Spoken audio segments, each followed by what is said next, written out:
Para que haya un buen contacto, se necesitan por lo menos dos. ALER, Contacto Sur. Entre usted y millones de latinoamericanos. El mejor contacto. Buenos días, América Latina, el Caribe y el mundo.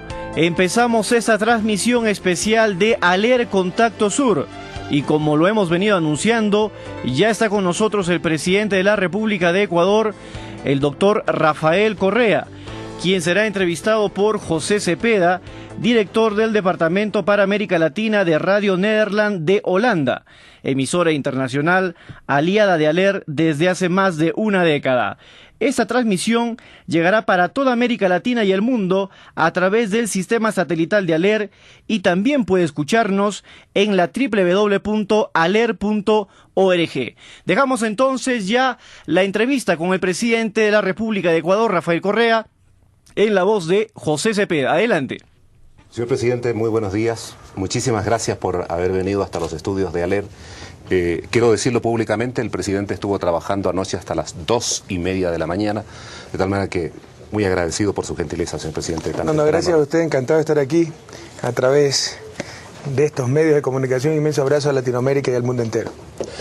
Señor presidente, si lo vinieran a ver a su oficina y le dijeran, mire, señor presidente, necesitamos hacer rápidamente un tríptico donde se pusiesen los aspectos esenciales de lo que significa el siglo XXI, socialismo del siglo XXI, ¿cuáles serían los puntos que usted recomendaría que se incluyeran en ese tríptico? Bueno, unos 4 puntos que lo hemos repetido en forma consistente. Creo que tenemos bastante bien estructurado ese punto. Por ejemplo, ya liberar a las sociedades, a las personas, a la vida entera de este entelequia llamado el mercado. Creemos en el mercado, una realidad económica.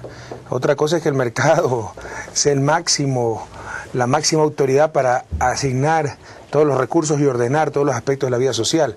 En otras palabras, el mercado, creemos, es un buen siervo pero un pésimo amo, el que tiene que guiar, controlar, regular ese mercado para alcanzar los fines socialmente deseables se llama sociedad. Y fíjense lo que ha pasado, o sea, yo puedo dejar ese entelequia llamado mercado que asigne corbatas, ¿no? CD, etcétera, pero alimentos, mire la crisis alimentaria que existe a nivel mundial. Es que con la subida de los precios eso va a abrir oportunidades para sembrar más y después de 3-4 años se vuelve todo a equilibrar, maravilloso. ¿Y cuántos muertos quedaron en el camino?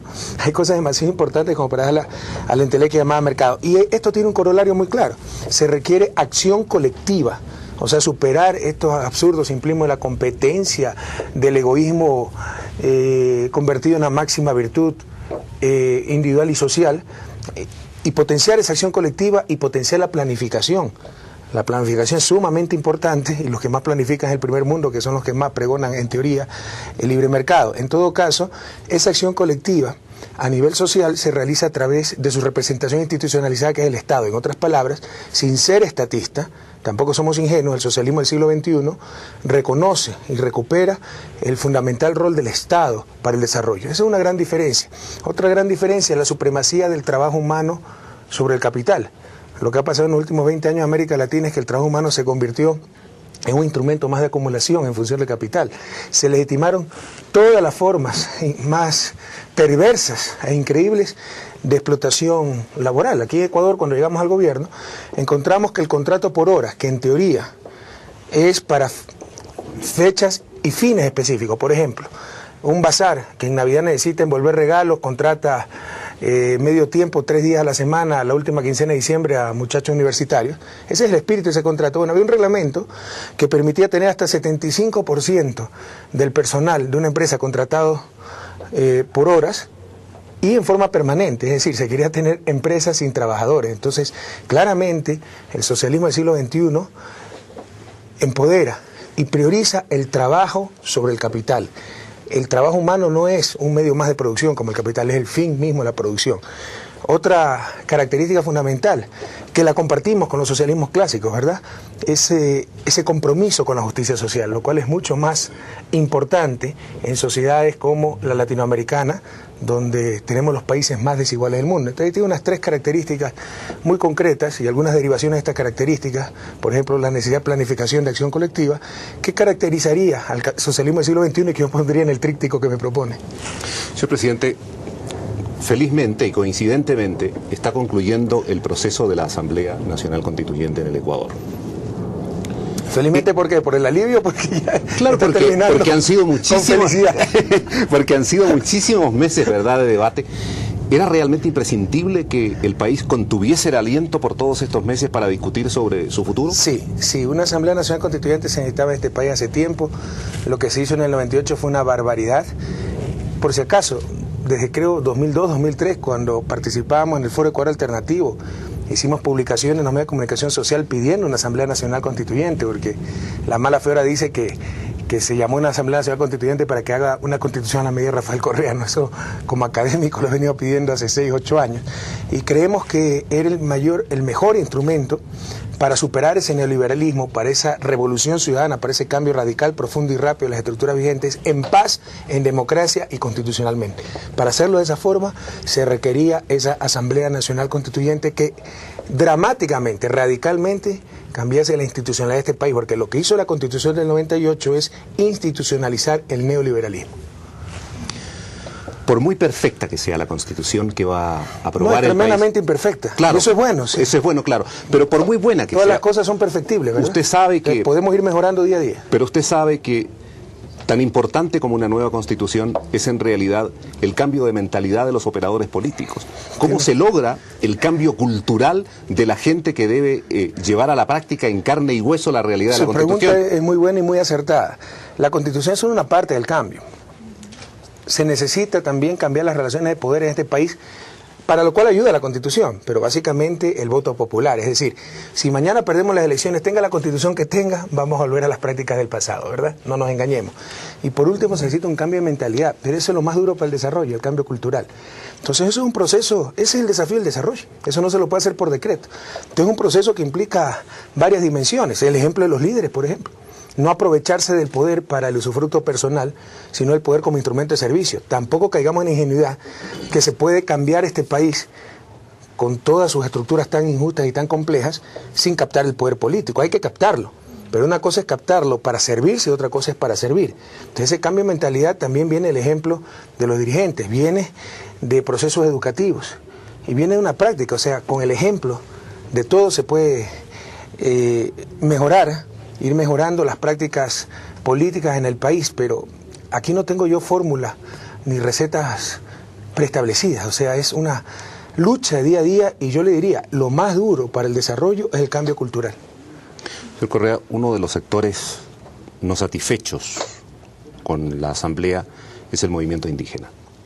Y yo quiero ir más allá de la simple cuestión del idioma quichua no incluido, sino que conversando con algunos de los dirigentes del movimiento indígena, ellos tienen la impresión como que les hubiese gustado durante su gobierno haber sido beneficiarios de una suerte de discriminación positiva, así como se aplica a veces en otros países de América Latina para el movimiento femenino. A ellos les hubiese gustado que los hubiesen discriminado positivamente, teniendo presente la postergación que han sufrido históricamente. Vea, tenemos excelentes relaciones con los indígenas. Por ahí cierta dirigencia indígena que hace tiempo perdió la partitura, tal vez critica al gobierno y del principio se declararon opositores al gobierno, entonces una inconsistencia total. Asume una nueva dirigencia, la CONAIE, lo primero que hace es declarar es la oposición al gobierno, nos dice de todo y después ¿por qué no los llamamos y no hacemos discriminación positiva? Mire, nosotros somos los únicos que verdaderamente no discriminamos a los indígenas, porque no los tratamos de pobrecitos. Los tratamos como iguales y cuando hablan tonterías y cometen errores se los decimos. Nosotros no vamos a caer en ese atrás, pobrecito, es lo que hable tonterías, déjelo que diga disparates. No, le vamos a decir, sabes que esto es un absurdo, esto es ridículo. Todos estamos de acuerdo en sacar adelante, reivindicar la exclusión histórica que han tenido los indígenas, pero no solo basta la buena fe, hay que saber el camino, no solo basta el voluntarismo, hay que ser competentes para salir adelante. Entonces somos los únicos que tratamos de igual a igual a los indígenas. Y fíjese cómo son las cosas. Primero, esta Constitución reconoce derechos que nunca antes han reconocido a los pueblos indígenas, por ejemplo, circunscripciones territoriales indígenas. Vamos a tener territorios donde el idioma oficial va a ser el quichua. Pero ¿qué se quería hacer? Entre gallos y medianoche, sin haber consultado con todo el bloque de Alianza País, peor aún con el gobierno, sin saber las repercusiones, la trascendencia de esa decisión, con una reconsideración por la trastienda se quiso meter el quichua como idioma oficial. Cuando yo llego a la reunión de Alianza País, de los asambleístas, me dicen aquello y digo, bueno, yo encantado, sí, yo he trabajado con los indígenas. No sé si usted conozca que incluso hasta estropeo un poco el idioma quichua, ¿verdad? Sí, he vivido, trabajado con los indígenas. Toda mi vida ha sido de compromiso con los indígenas. Encantado, pero ¿cuáles son las repercusiones? Y ni siquiera tenían claras repercusiones. Y resulta que se empezó a develar que si se ponía el quichua como idioma oficial, se tenía, por ejemplo, los decretos presidenciales que dar en quichua y en español, las leyes en quichua y en español, la educación formal en quichua y en español. Entonces, entendemos que en una región andina donde prevalece el quichua se tenga que enseñar en quichua y español, y eso lo reconoce esta Constitución, e incluso reconoce circunscripciones territoriales donde será el idioma oficial. Pero ¿para qué le sirve a un chico? ¿Qué beneficio le damos a un chico, digamos de Machala, de clase media, que en vez de aprender inglés aprenda quichua? Entonces tenemos que ser sensatos. ¿Cuál era el costo de todo aquello? ¿Era posible implementarlo? ¿Era deseable implementarlo? De acuerdo a las estadísticas del INEC, que creo que son bajas, están subestimadas, pero 5% de la población ecuatoriana habla una lengua ancestral. Por ese 5%, al otro 95%, le íbamos a imponer el aprendizaje del idioma quichua, que dicho sea de paso, y muchos ni siquiera conocen esto, hasta hace 4 décadas no era una lengua escrita, eso lo hacen los mestizos. Entonces son de esas novelerías, perdónenme, dije, para reivindicar al pueblo indígena, que no reivindican absolutamente nada, y son enunciados que no van a tener una aplicación práctica, porque incluso era imposible, por recursos, por estructuras, etcétera, aplicar esa norma, y tampoco era deseable aplicarla. Si por eso somos enemigos de los indígenas, y los que proponen estos disparates a diestra y siniestra sin meditar en las repercusiones, en los costos, etcétera, son los amigos, ¿ya qué les vamos a hacer? Ahí está nuestro testimonio de vida. Si con eso no hemos demostrado quiénes son los amigos de los indígenas, no lo vamos a poder demostrar con nada. Una última cosa sobre la Asamblea Nacional Constituyente y objeto de resolver un tema local, no menos importante, pero no es el objetivo de esta entrevista. Su gobierno es un gobierno... Quiero recalcarle una cosa. Sí, cómo no, por favor. Nunca dijeron, los que propusieron el quichua como idioma oficial, nunca propusieron en su campaña para ser electos, vamos a hacer de quichua el idioma oficial. Nunca se discutió a nivel de bloque país. Se aprobó el español como idioma oficial y el quichua y las lenguas ancestrales para las circunscripciones territoriales especiales indígenas que contempla la nueva Constitución. Y fue entre gallo y medianoche que pretendieron presentar una reconsideración de ese artículo ya aprobado.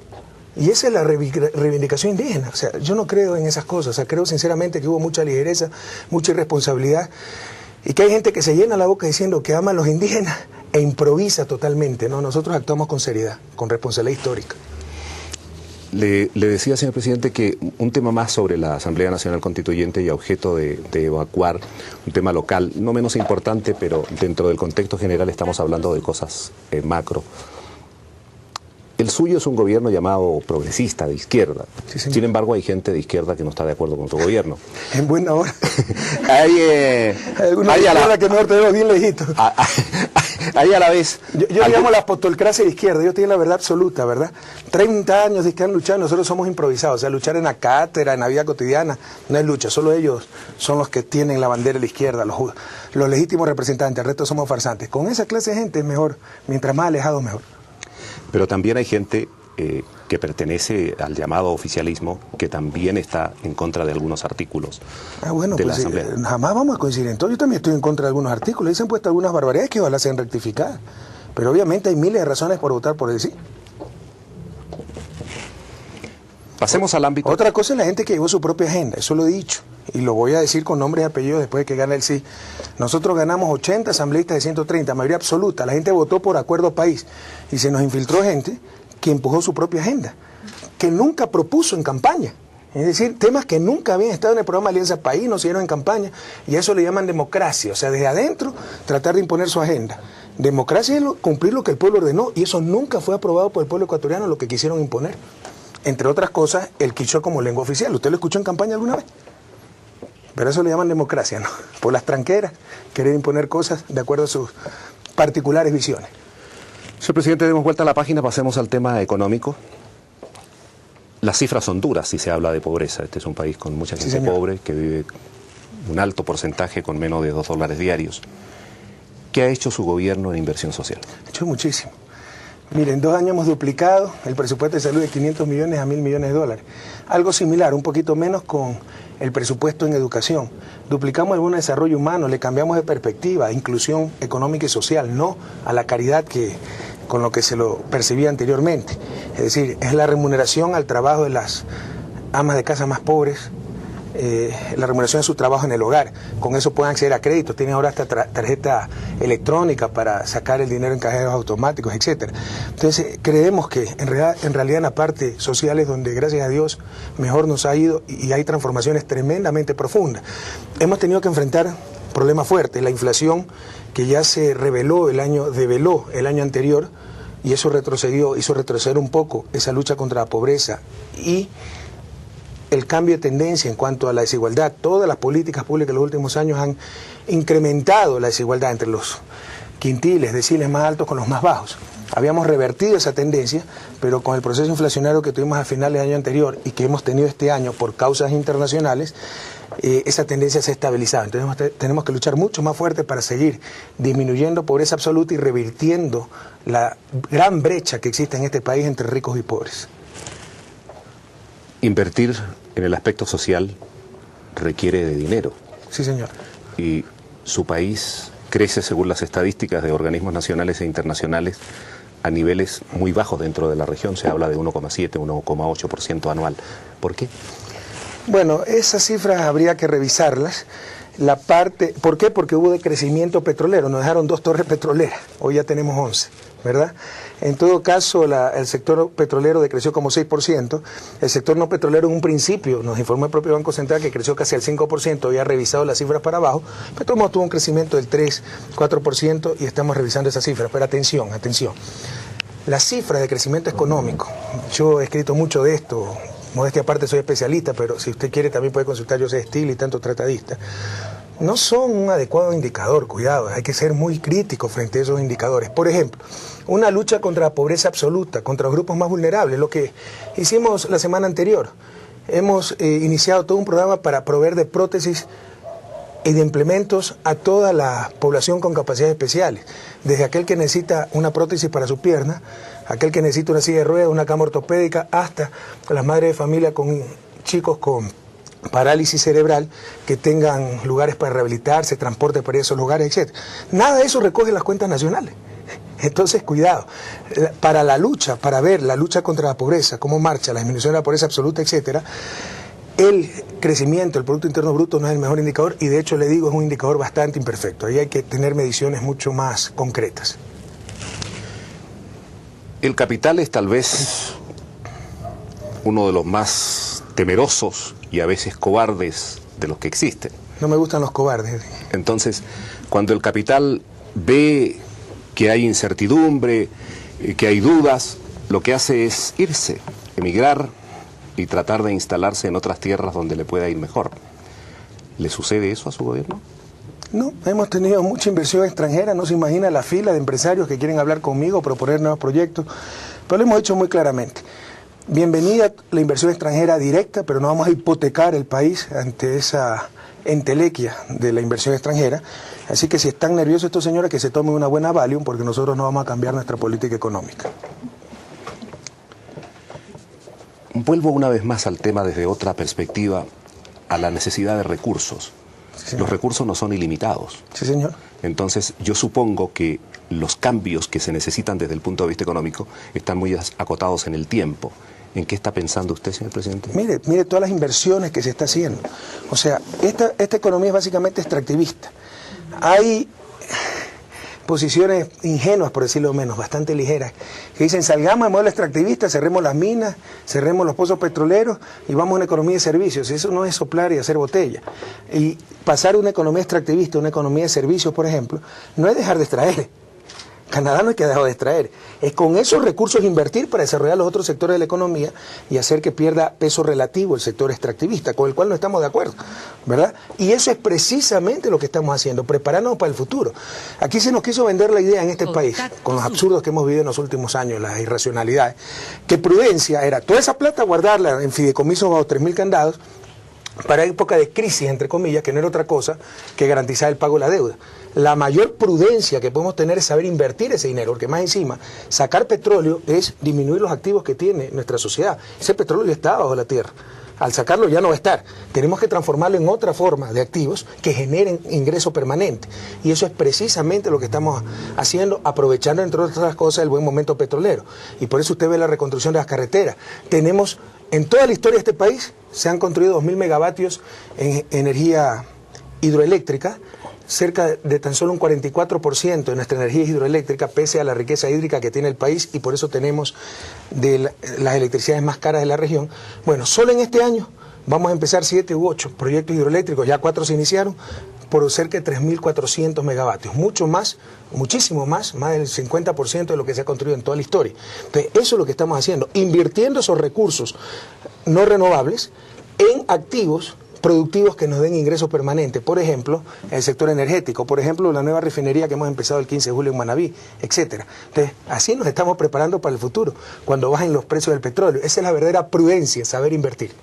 A propósito de energía, hablemos brevemente sobre el proyecto ITT para mantener en el subsuelo el crudo del proyecto petrolero que se encuentra en el Parque Nacional de Yasuní, a cambio de una compensación económica no inferior al 50% si Ecuador explotara ese yacimiento. ¿Cuál ha sido la respuesta en el ámbito internacional? Muchas buenas voluntades, pero pocas concreciones. Y mire, sí, yo tengo que confesar que estoy un poco desilusionada de estos sectores ecologistas que tanto hablan y tan poco hacen, ¿verdad? Como decimos en mi tierra, que tanto han cancareado y nunca han puesto un huevo, ¿verdad? Entonces, esta iniciativa ITT tal vez consideramos que una de las iniciativas más importantes del gobierno, una iniciativa de trascendencia histórica e internacional, y realmente queremos que tenga eso. Pero hasta ahora ha habido solo buenas intenciones, seguiremos empujando, pero de no concretarse esa compensación que tiene una perfecta lógica económica. Aquí ya basta, sobre todo del primer mundo, de decirnos no talen, no extraigan, no exploren, cuando ellos ya llenaron el estómago, depredando su medio ambiente. O sea, si seguimos exigiéndole eso a nuestros pobres, alguien se me va a levantar y decir, sabe que déjenos morir como ricos, contaminados, ¿verdad? Entonces esto tiene una perfecta lógica económica. El que tiene el derecho de ejecutar la acción debe ser compensado para que no la ejecute. Le pongo un ejemplo. Si aquí se dice, se permite fumar, y usted no quiere que yo fume, usted me tiene que compensar. Rafael, te doy un ceviche, pero no fumes, porque yo tengo el derecho a fumar, ¿verdad? Si aquí dice, se prohíbe fumar, y yo quiero fumar, yo soy el que le tengo que dar el ceviche para poder fumar. O sea, el que tiene el derecho a ejecutar la acción o el derecho a impedirla es el que recibe la compensación. Nosotros tenemos el derecho de explotar nuestros recursos naturales como ya lo hizo Europa, Estados Unidos, el primer mundo. Si ellos quieren que no la explotemos, nos tienen que compensar. Entonces esto tiene una perfecta lógica económica y ya es hora de bajar del bla bla a los hechos concretos y corresponsabilizarse del cuidado del medio ambiente, del cual tanto se habla, pero cuando llegue el momento de meter la mano en el bolsillo, ahí sí nadie se manifiesta. Señor Rafael Correa, presidente del Ecuador, ya lo dijo usted en esta conversación con Aler y con Radio Nederland de Holanda, que su gobierno tiene el propósito de recuperar para el Estado un papel central. Sin embargo, se trata de un Estado frágil y a veces en muchos aspectos insolvente. Bueno, insolvente no es. El mayor ahorrador del país se llama Estado, el mayor generador de divisas se llama Estado, el mayor productor del país se llama Estado. Entonces no es insolvente, nosotros no somos estatistas, pero cuidado, ¿cuál es el enfoque? El desarrollo necesita acción colectiva. La más grande falacia de la historia fue la famosa mano invisible, ¿verdad? Que la competencia, que cada quien busque su fin de lucro y una mano invisible nos empujará a todos al mejor nivel de bienestar social. Y como dice Stiglitz, la mano invisible ha sido tan invisible que nadie la ha visto todavía. Si usted estudia detenidamente los procesos exitosos del desarrollo, empezando por el propio Estados Unidos, verá que ha sido la acción colectiva lo que ha logrado realmente orientar esas fuerzas del mercado hacia los fines socialmente deseables y en consecuencia hacia el desarrollo. Y para realizar esa acción colectiva, entre otras cosas, no la única, se necesita que funcione bien esa representación institucionalizada de la sociedad que se llama Estado. No somos estatistas, pero tampoco somos ingenuos para creer que mientras menos Estado mejor, peor en sociedades como las nuestras. El tema de la autonomía, usted sabe el tremendo dolor de cabeza que tiene su homólogo boliviano Evo Morales con las autonomías. ¿Podría suceder algo parecido aquí en las 25 provincias ecuatorianas? Yo se lo pregunto porque si así fuera, aunque fuera en escasa medida, la oposición habría encontrado la veta para resucitar. Bueno, no solo la oposición, ciertos imperialismos, ¿no? Esa es la estrategia de ciertos imperios para desestabilizar a los gobiernos progresistas de la región. Ya no pueden directamente, al menos, auspiciar golpes de Estado. La oposición en estos momentos a lo largo y ancho de América Latina hay gobiernos progresistas, democráticos, soberanos, con un amplísimo apoyo popular. Entonces, ¿cuál es la táctica que han escogido para desestabilizar esos gobiernos soberanos? En contubernio con las fuerzas de siempre al interior de esos países, es estos separatismos, ¿no? Disfrazadas de autonomías. Entonces, esta es una estrategia muy bien planificada, que se la quiso hacer en Venezuela, en la región de Zulia, que se la está haciendo en Bolivia, y que si pudieran la hicieran en Ecuador. ¿Cuál es mi gran ventaja y la diferencia con respecto a mi querido amigo Evo Morales? Que aquí la región donde se ha concentrado la derecha, los grupos de poder y esas posiciones separatistas es Guayaquil, que es mi ciudad natal, y verá que en el referéndum le metemos 2-1 en Guayaquil. Entonces saben que no tienen el respaldo político, pero si lo tuvieran, ya estaría intentando separarse del país. Esa es una estrategia regional para desestabilizar a los gobiernos progresistas. Hay una suerte de coincidencia en los analistas que en realidad no existe oposición en Ecuador. ¿No es malo eso para la democracia? Yo no creo que es malo, pero no es correcto. Existe oposición y mucha, sino que aquí, ingenua y simplistamente, se ha creído que la oposición solo viene de los partidos políticos que están destrozados por sus propios errores, ¿verdad? Pero hay oposición, por favor, en los medios de comunicación. Usted vea el ataque a diario que tenemos una prensa. Sí, de eso quería hablar con usted enseguida. O sea, a mí, mire, si me muerde un perro y yo para defenderme pateo al perro, no salen en los titulares, perro mordió al presidente, sino presidente pateó un perro, ¿verdad? Y así siempre. Pero gracias a Dios la gente ha aprendido a creernos y no creer en esa prensa. Entonces hay una gran oposición. Hay oposición de ciertos grupos de poder, la banca, cámaras de producción que juegan un claro rol político. Y tenemos oposición de esa izquierda que usted ha dicho. Y dentro del bloque de Alianza País, lo he dicho y lo repito, hemos tenido una inmensa oposición. Si la oposición en la Asamblea no ha estado pues en los partidos de oposición, entre comillas, que se han destrozado entre ellos mismos por inútiles, ¿verdad? Ha estado dentro de Alianza País, donde nos entró gente con su propia agenda, que persistentemente, consistentemente, y siempre hay maneras de disfrazar las deslealtades, ¿verdad? Actuó fuera de la línea del proyecto político de Alianza País, que es el que ganó las elecciones. Entonces tenemos una oposición inmensa. Usted ha dicho, hasta el día 2:30 de la mañana nos quedamos trabajando, precisamente para analizar todos los puntos de la Constitución, y hay cosas muy buenas, pero hay cosas que realmente no respondían al proyecto político de Alianza País, por la cual no votó el pueblo ecuatoriano, cosas por las cuales no votaba el pueblo ecuatoriano, y ojalá puedan ser corregidas.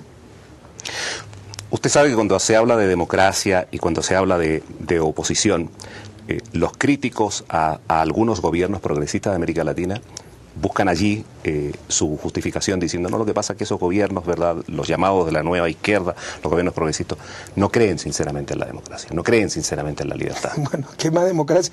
¿Por qué no le dijeron, por ejemplo, aquí en el país, en la Constitución del 98, cuando en un fuerte militar rodeado de policías se hizo una Constitución que la aprobó una mayoría simple, y esa fue la Constitución? Hoy hicimos una consulta popular en nuestro gobierno para ver si el pueblo ecuatoriano quería esa Asamblea Nacional Constituyente y la nueva Constitución. Ganamos con 82% el voto positivo contra 11% el voto negativo.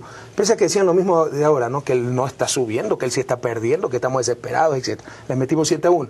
Luego, se aprobó ahí uno de los estatutos más democráticos electorales, estatutos electorales más democráticos en la historia de este país, donde se establecía perfecta paridad de género, por primera vez podían ser electos los migrantes, se garantizaba igualdad de espacios publicitarios por parte del Estado para que no gane el que tenga la chequera más gorda.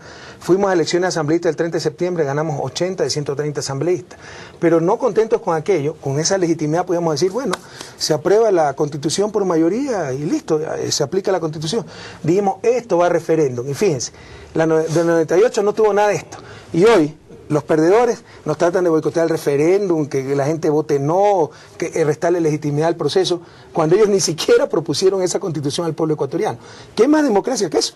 Lo que pasa es que para el grupo de poder democracia es que gane, y siguen siendo apaleados a cada rato por el pueblo ecuatoriano, no por Rafael Correa. Entonces, pero más democracia, lo que hemos tenido en estos 18 meses del gobierno, yo creo que es difícil de concebir. Señor presidente, hablaba usted justamente de los medios de comunicación. ¿Son en consecuencia las actitudes de los medios, a su juicio, una campaña que tiene un claro sesgo político? Sí. Yo creo que son actores políticos muy claros, muy definidos. Existen controles muy débiles para la prensa, no hay decencia, no hay ética. Por ejemplo, usted va a un país desarrollado, tiene diario tanto del Partido Liberal o de tendencia liberal, y dice claramente su tendencia. Exactamente. Aquí se disfrazan de medios objetivos que informan y son descaradamente portavoces de ciertos grupos de poder. Si no, vaya a ver Diario del Universo, ¿no? Es una barbaridad. Entonces, los canales de televisión pertenecen en su mayoría a grupos privados, financieros. Usted quiere controlar las tasas de interés y va a tener una campaña enorme en contra, como la tuvimos, ¿no? Y los vencimos de todos modos.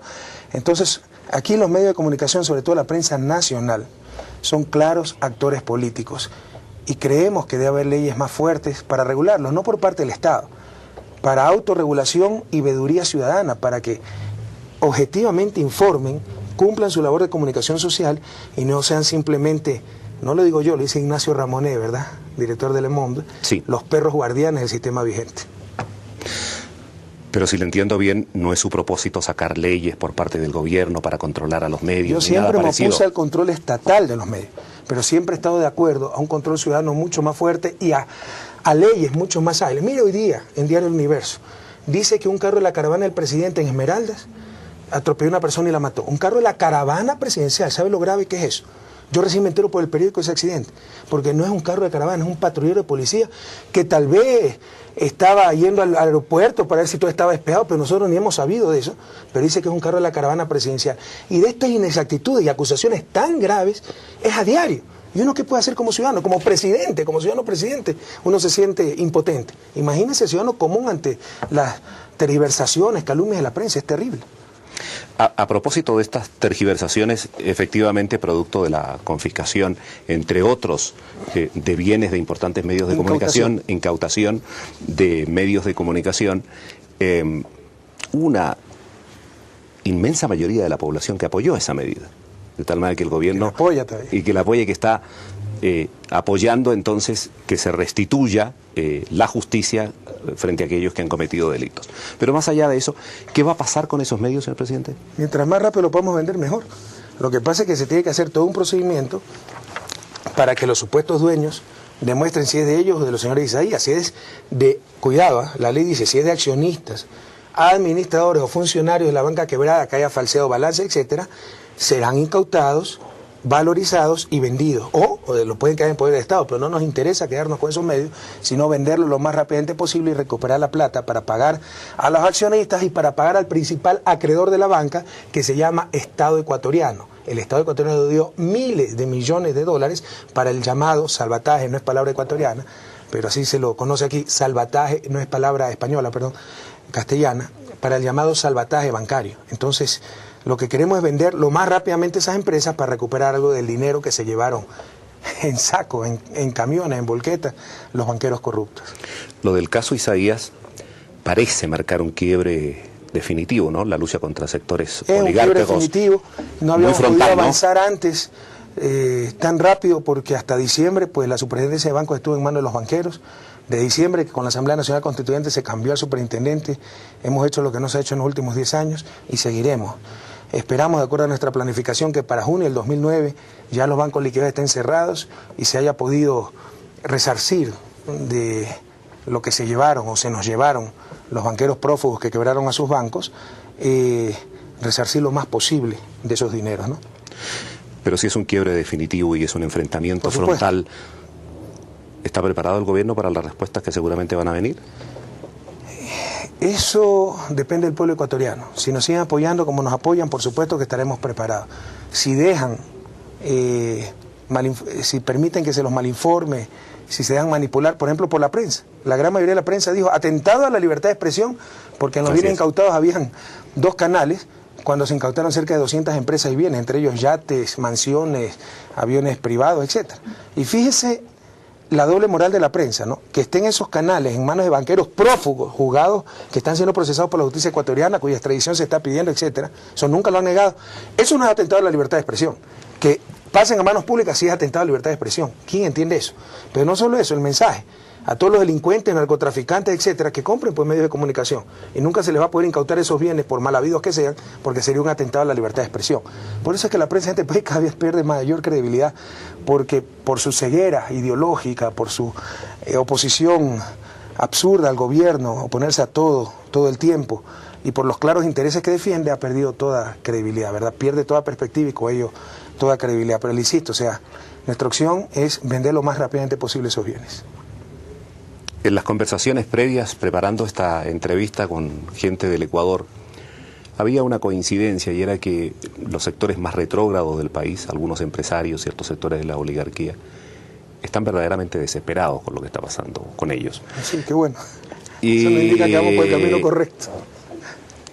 Pero cuando estos sectores se sientan desesperados, generalmente tienen inclinaciones a hacer acciones que están directamente vinculadas con el delito. ¿Es real ese peligro, señor presidente? Mire, mi buen amigo Fernando Lugo, presidente electo del Paraguay, cuando vino al Ecuador, dijo algo muy cierto.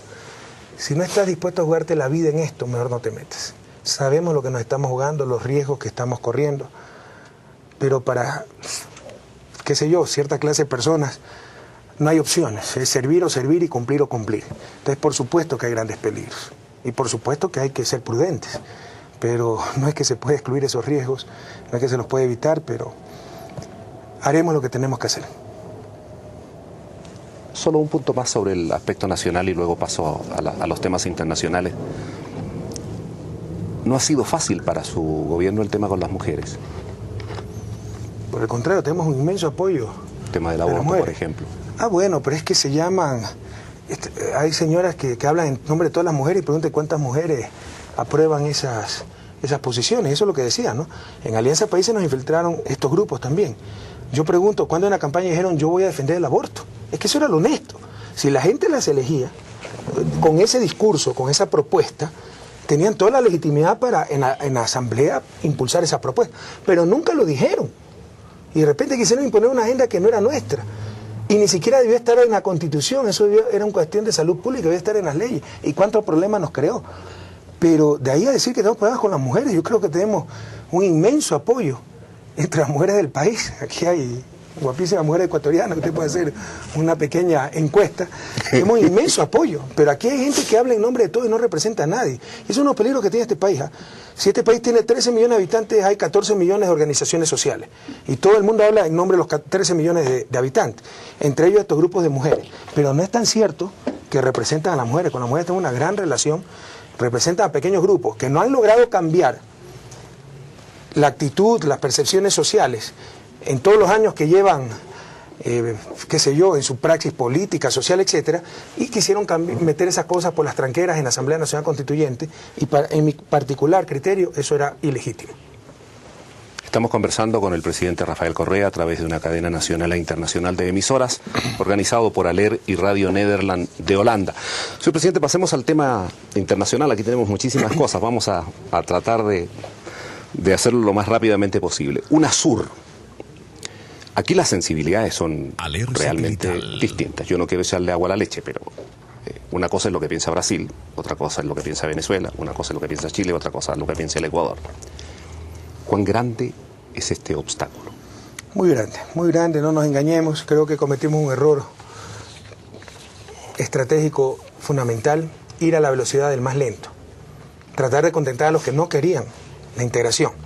Cuando, por ejemplo, la Unión Europea empezó con 4 o 6 países con la Unión del Carbón, allá en la década de los 50. Así es. Y de ahí se fueron uniendo el resto, y fueron haciendo camino al andar.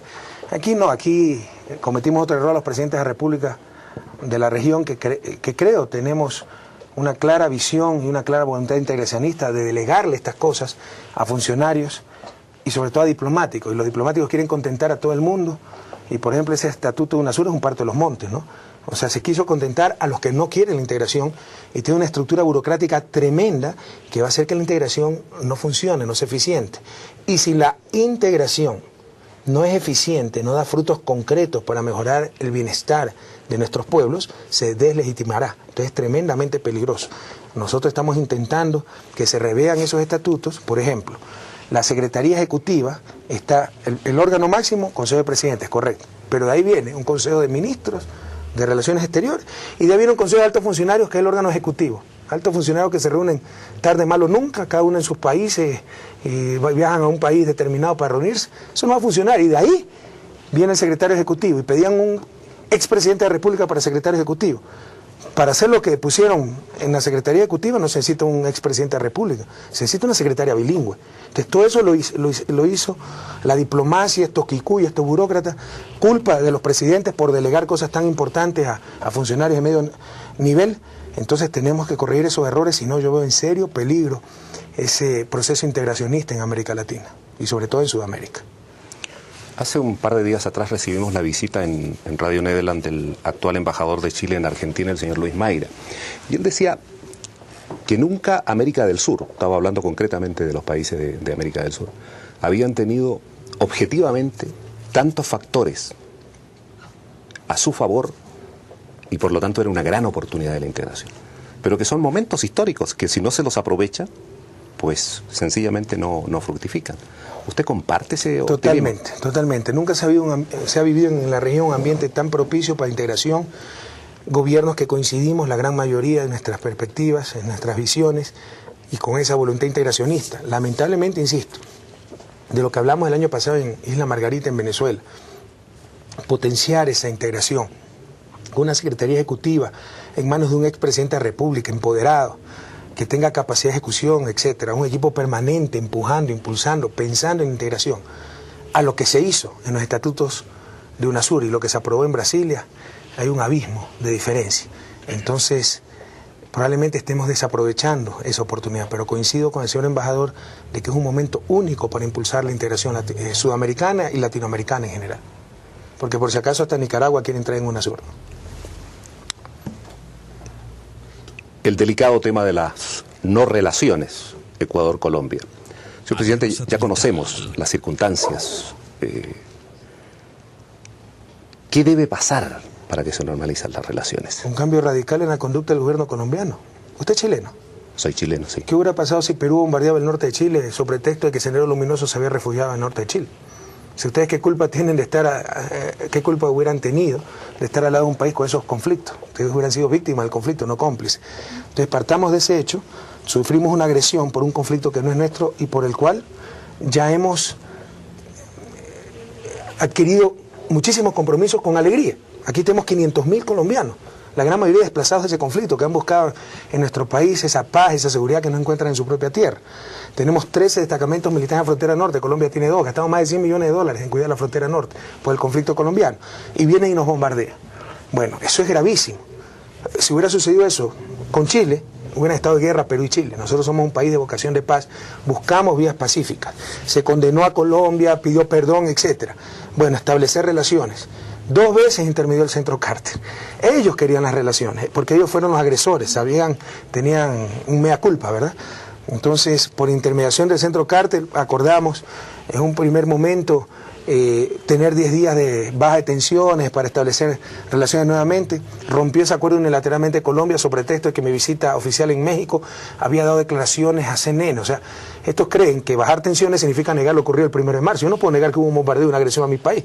De nuevo, con ese espíritu de hermandad, de paz que tiene el Ecuador, que siempre lo ha tenido, accedimos a la intermediación del Centro Carter, accedimos a la petición del presidente Uribe de reanudar relaciones y quedamos en reanudar relaciones a nivel de encargado de negocio.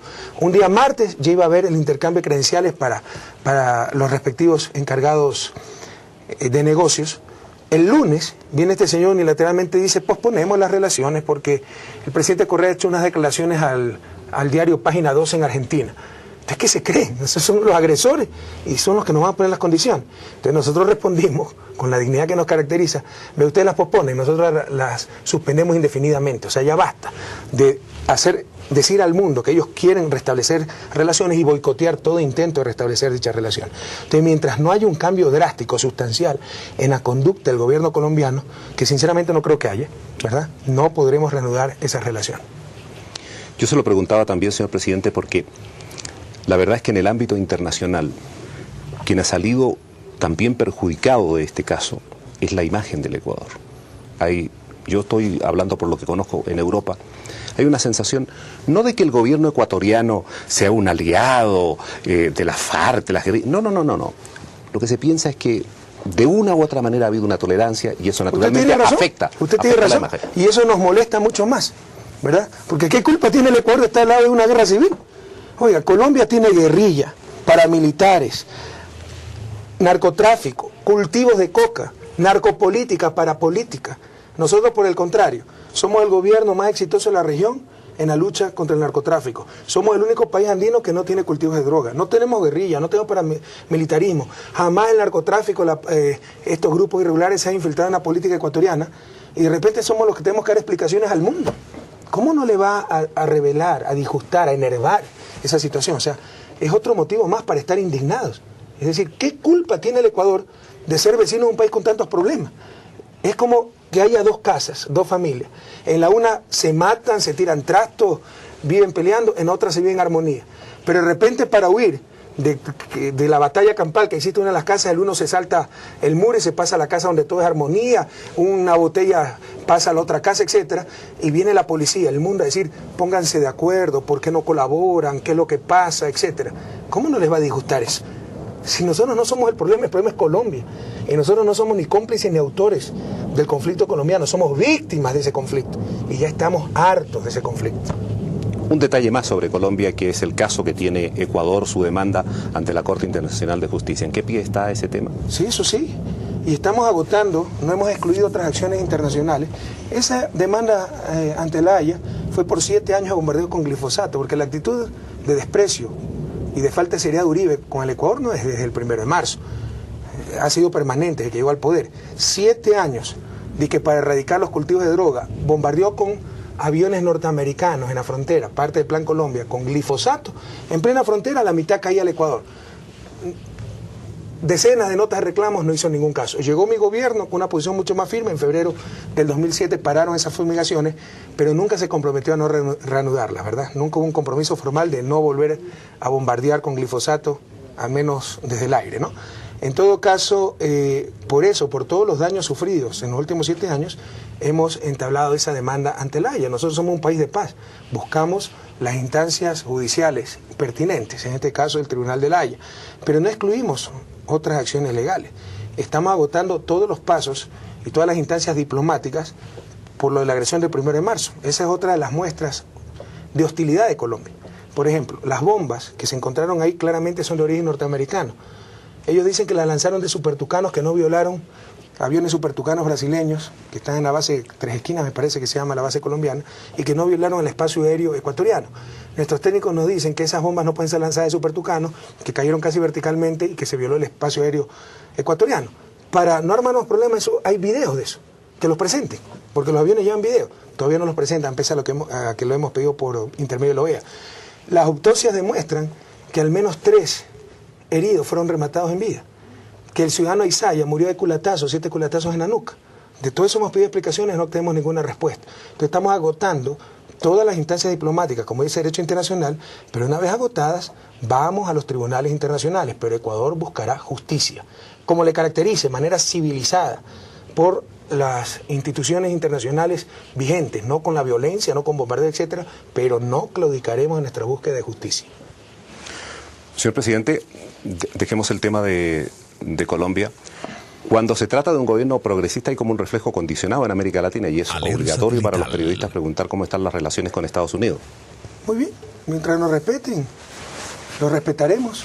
Y creo que han entendido que es un gobierno, el gobierno de Ecuador es un gobierno soberano, digno, y tengo que reconocer que nos ha tratado con mucho respeto a Estados Unidos. Por ahí en el conflicto con Colombia hubo un par de deslices de funcionarios, altos funcionarios norteamericanos, pero que los corrigieron posteriormente. Sabemos que tienen un buen concepto de nosotros, que los informes de la Embajada norteamericana de Ecuador y las embajadas norteamericanas regionales les dicen que este es un gobierno serio, honrado, patriota, capaz. Entonces creo que nos respetan y las relaciones son muy buenas. Si hay algo que ha provocado molestia y franca indignación en América Latina, ha sido la llamada directiva del retorno de la Unión Europea. Lo que me extraña, permítame que se lo diga muy sin ambaje de ninguna naturaleza, es que las respuestas de América Latina han sido individuales. Bueno, no es fácil concertar respuestas colectivas. Yo estoy de presidente pro tempore de la Comunidad Andina de Naciones. Hace creo 3 semanas les envié el formato de carta, una carta muy dura a la Unión Europea, pero todavía están evaluando, consensuando, porque hay países que se someten a estos abusos, ¿verdad? Y hay otros países que somos más rebeldes. Entonces no es sencillo, pero Ecuador sí mandó una nota de protesta muy fuerte. Entonces, a nivel de país sí hemos reaccionado de manera firme. Lamentablemente, para tener una respuesta colectiva, por ejemplo, en este caso a nivel de Comunidad Andina, hay que consensuar con los demás miembros, y hay pues países que sencillamente no les interesa responder ante esto que consideramos una verdadera agresión y atentado a los derechos humanos por parte de la Unión Europea. ¿Hay posibilidades de diálogo, de conversar sobre este tema, de que cambien en alguna medida los integrantes de la Unión Europea respecto de su decisión? Yo creo que si América Latina se une, sí. Si seguimos desunidos, no. Entonces tenemos que seguir empujando esa estrategia colectiva. Señor presidente, yo con esto voy a terminar. Había dejado justamente este tema de la directiva del retorno, porque su país es una de las naciones de América Latina que tiene muchísimos ciudadanos, cerca de 3 millones creo, fuera del país. Sí, señor. Y que no tienen tiempos fáciles, con las remesas y todo ello.